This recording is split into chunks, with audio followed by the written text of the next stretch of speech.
At 2:47 p.m. Eastern Standard Time this afternoon in the Arabian Sea, a massive Iranian cargo ship made a decision that would change everything. Not a military calculation, not a strategic maneuver, but a raw, defiant choice. The kind made when pride collides with power. When a captain standing on the bridge of a 275-meter vessel stares down an American warship and decides he will not turn around. What happened next? Captured on video and broadcast across the planet within hours, became one of the most dramatic demonstrations of American naval power in the 21st century. The United States Navy does not bluff, and today Iran learned that lesson the hard way. Welcome to World Brief Live. If you're new here, this channel delivers the deepest, most detailed breakdowns of the military, geopolitical, and economic forces reshaping our world. What you're about to hear is the full story of how a single Iranian cargo ship, the MV Tuska, tried to defy a United States naval blockade in the Arabian Sea, and what happened when the world's most powerful navy responded. This was not negotiation. This was not hesitation. This was immediate, overwhelming, and absolutely final.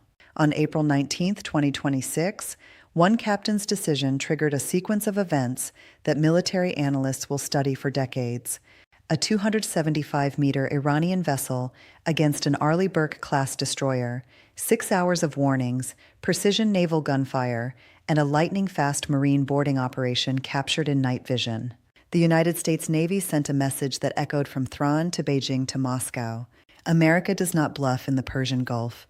So if you want to understand what this confrontation really means for the future of global energy, naval power, and international order, stay with me. To understand why this confrontation became inevitable, you first need to understand the ship at the center of it, the MV Tuska.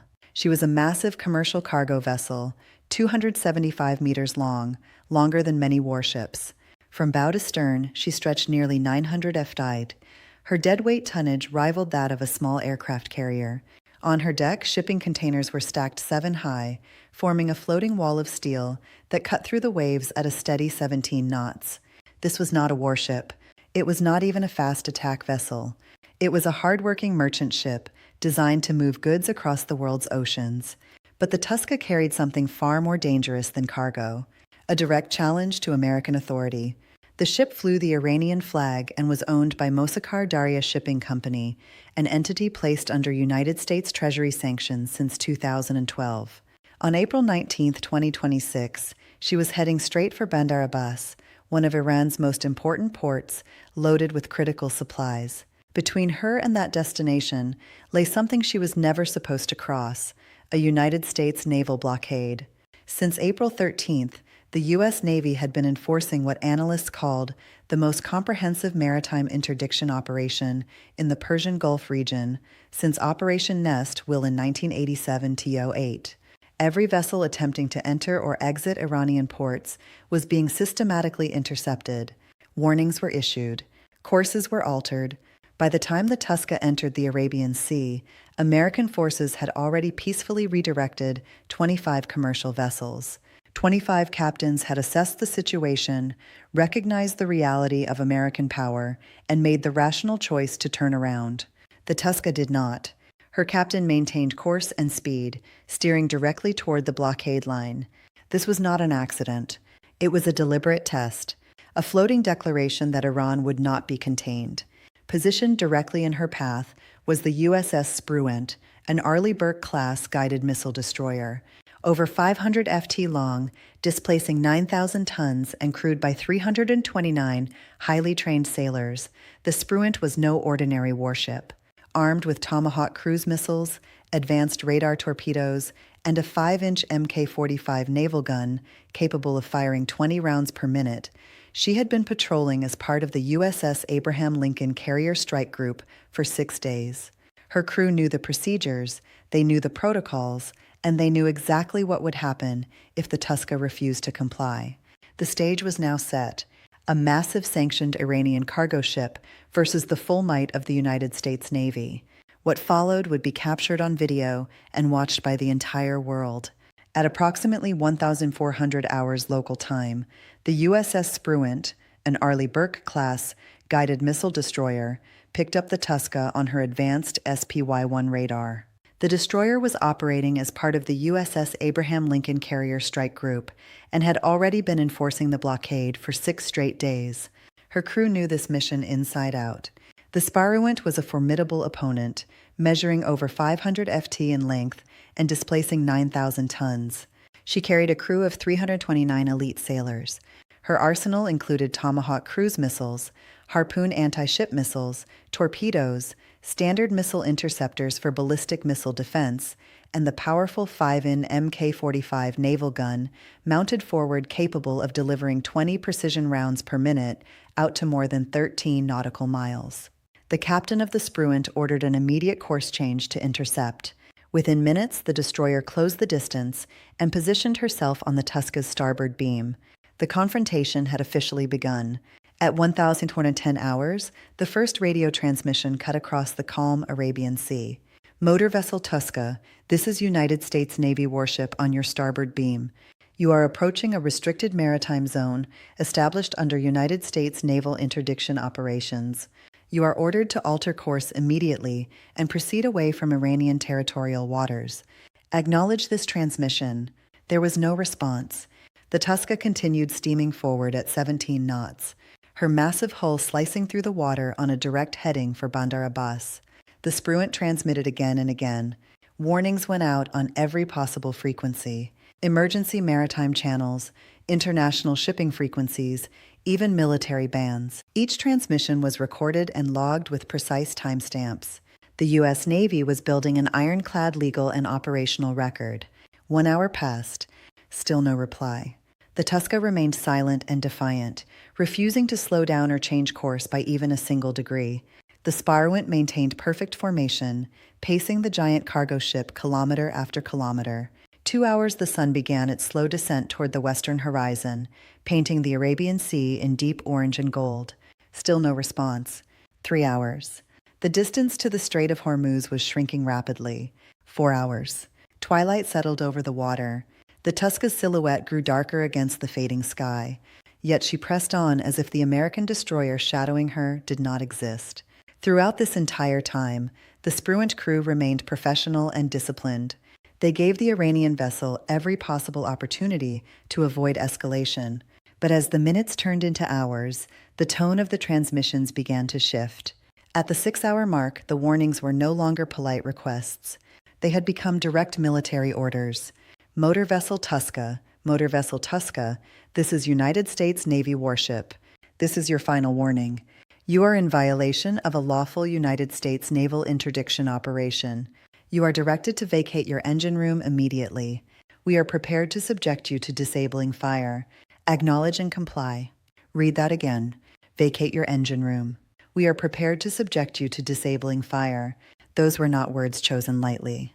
That was the language of a modern navy that had exhausted every diplomatic and procedural option.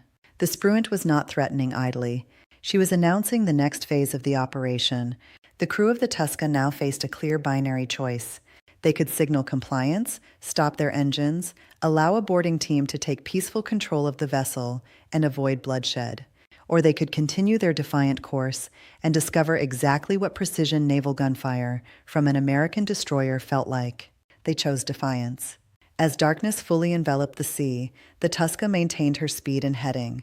No lights changed, no course correction, no radio acknowledgement, just cold, calculated silence. Inside the Spruant Combat Information Center, officers monitored every movement. Firing solutions were calculated and recalculated. Gun crews stood ready. The decision had moved far beyond diplomacy. It was now purely tactical. This 6-hour standoff was not just a test of wills between two ships. It was a deliberate message from Iran and a measured display of American patience. The world was watching. Every merchant vessel in the region was monitoring the frequencies. Every intelligence agency from Moscow to Beijing had eyes on the situation. The Tuska's captain had made his choice. He had ignored 25 other ships that had turned around. He had ignored 6 hours of escalating warnings. He had ignored the most powerful navy on Earth. Now the consequences would speak. Subscribe to World Brief Live right now and hit the notification bell because what happened in the next 60 minutes is one of the most intense naval confrontations of the 21st century. You do not want to miss a single detail. The stage was dark. The ships were in position. The final act was about to begin. At 2022 hours local time, the Arabian Sea turned from a theater of tension into a battlefield. The USS Spruant captain gave the order. The 5 and Mk-45 naval gun, mounted on the forward deck, swung silently into position. Gun crews had already computed every variable range, trajectory, wind speed, sea state, and the exact coordinates of the Tuska's engine room. There would be no waste, no excess, only surgical precision. Fire. The sound of a 5 and naval gun is something you feel before you hear it. A deep chest-thumping boom that rolls across the water like thunder. Each 70 lb shell leaves the barrel at over 2,600 ft per second. The first round streaked across the 5,000-meter gap and punched straight through the Tuska's steel plating as if it were cardboard. The second and third rounds followed within seconds. The impacts were devastating but deliberate. The shells tore into the engine room, rupturing high-press fuel lines, shattering coolant systems, and destroying the main propulsion machinery. Thick black smoke began pouring from the vents. Within moments, the Tuska's massive engines fell silent. The 275-meter cargo ship, which had been powering forward at 17 knots just minutes earlier, slowly bled off speed and came to a dead stop in the middle of the Arabian Sea. She was now helpless, a floating giant at the mercy of the United States Navy. 15 kilometers to the north, the amphibious assault ship USS Tripoli had been holding position, waiting for this exact moment. The Tripoli, displacing 41,000 tons, served as a mobile forward base. On her flight deck, 2 MH-60 Seahawk helicopters were already spinning up, rotors whipping the night air.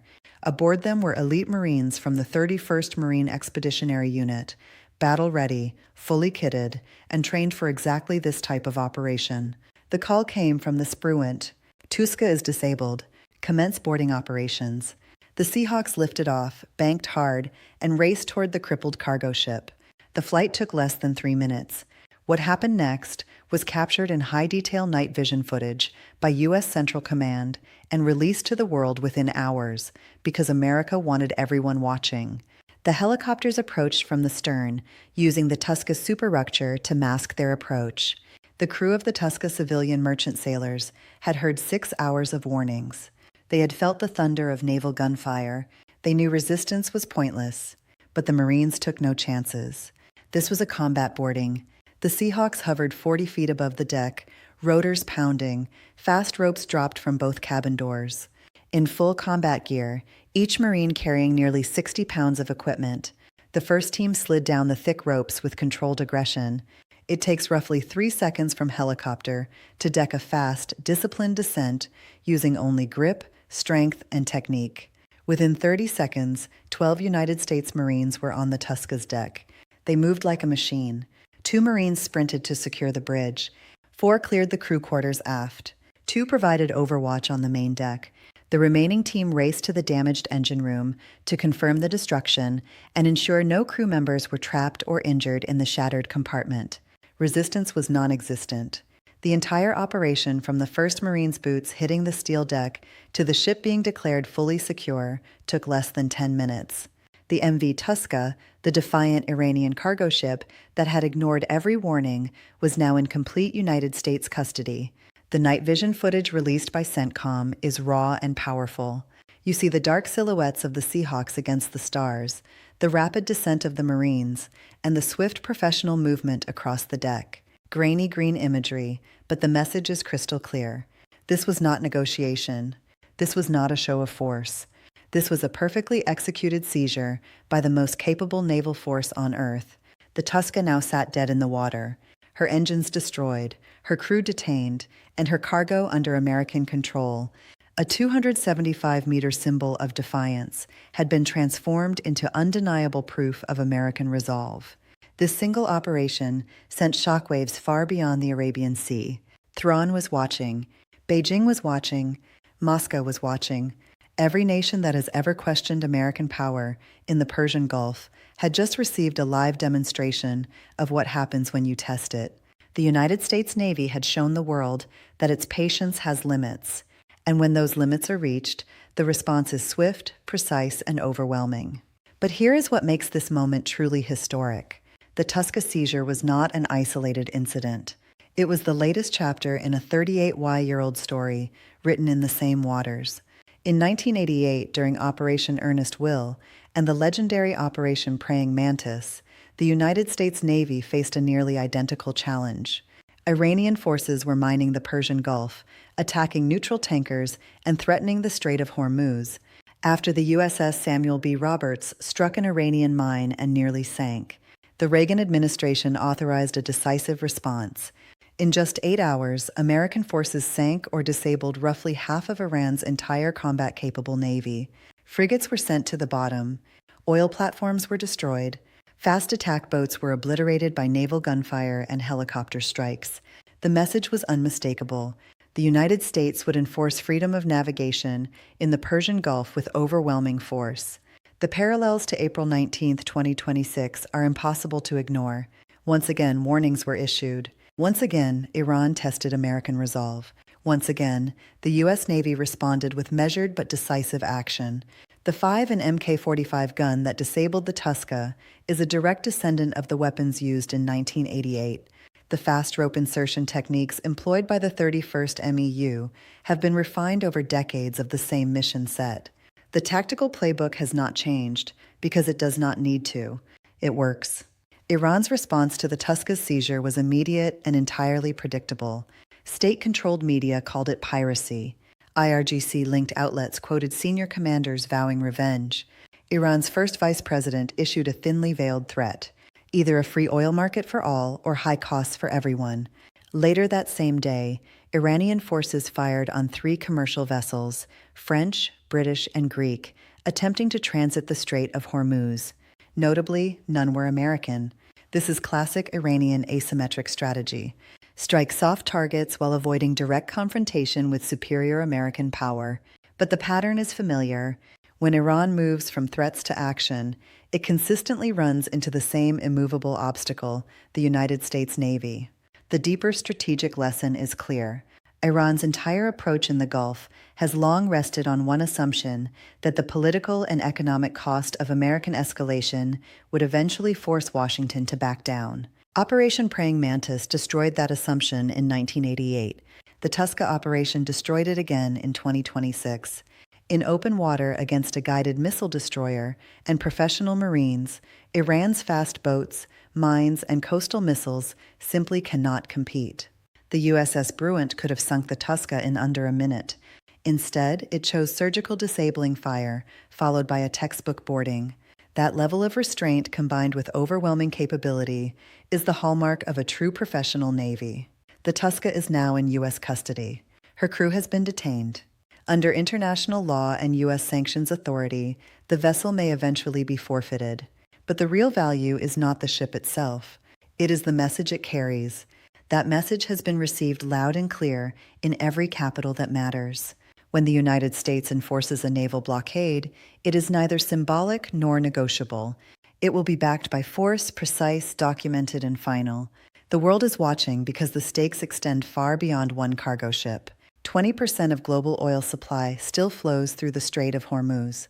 Every successful interdiction raises the pressure. Every ignored warning invites the next demonstration of power. History does not repeat, but it rhymes. In 1988, Ayatollah Khomeini famously described accepting a ceasefire with America as drinking poison. He drank it anyway. Iran's navy was crippled. The strait remained open and the war ended. In 2026, the Tuska's captain and Iran's leadership are learning the same bitter lesson once more. The United States Navy does not lose naval confrontations in the Persian Gulf. It did not lose them in 1988. It is not losing them in 2026. And the MV Tuska sitting disabled and under American custody is a 275-meter steel reminder of exactly why that is true. When a U.S. Navy destroyer issues 6 hours of clear warnings and those warnings are ignored, it does not call for more talks. It does not refer the matter to the United Nations. It disables the vessel with precision gunfire and puts Marines on the deck. That is not escalation. That is standard operating procedure for the most powerful Navy the world has ever seen. Iran's strategy has always depended on the belief that America will eventually blink. The Tuska operation, like praying mantis before it, proves that belief is fatal. The Ayatollah drank his poison in 1988. The captain of the Tuska drank it in 2026. And every ship now approaching the blockade will soon face the same choice. Turn around or find out what disabling fire actually means. 2 days after the Tuska was seized, the Pentagon announced the detention of another sanctioned tanker, the empty Tifani, this time in the Bay of Bengal. The message is now global. America will enforce its sanctions and protect freedom of navigation anywhere Iranian networks operate. The Strait of Hormuz remains the jugular of the world economy. 20% of global oil flows through it every single day. While Iran threatens disruption, the United States demonstrates control. The world is watching this dangerous dance, waiting to see who blinks first. History has already given its answer. Subscribe to World Brief Live right now and hit the notification bell. This Persian Gulf crisis is far from over, and we will bring you continuous in-depth coverage of every development as it unfolds. The naval blockade, Iran's next moves, and the global consequences. Drop your thoughts in the comments below. Do you believe Iran will escalate further, or will they eventually back down? Which side do you think will blink first? The Tuska is proof that the United States Navy still rules the waves when it matters most. History is being written in real time on the waters of the Arabian Sea. Thank you for watching. Stay informed, stay ahead, and I'll see you in the next update. This is World Brief Live. Until next time,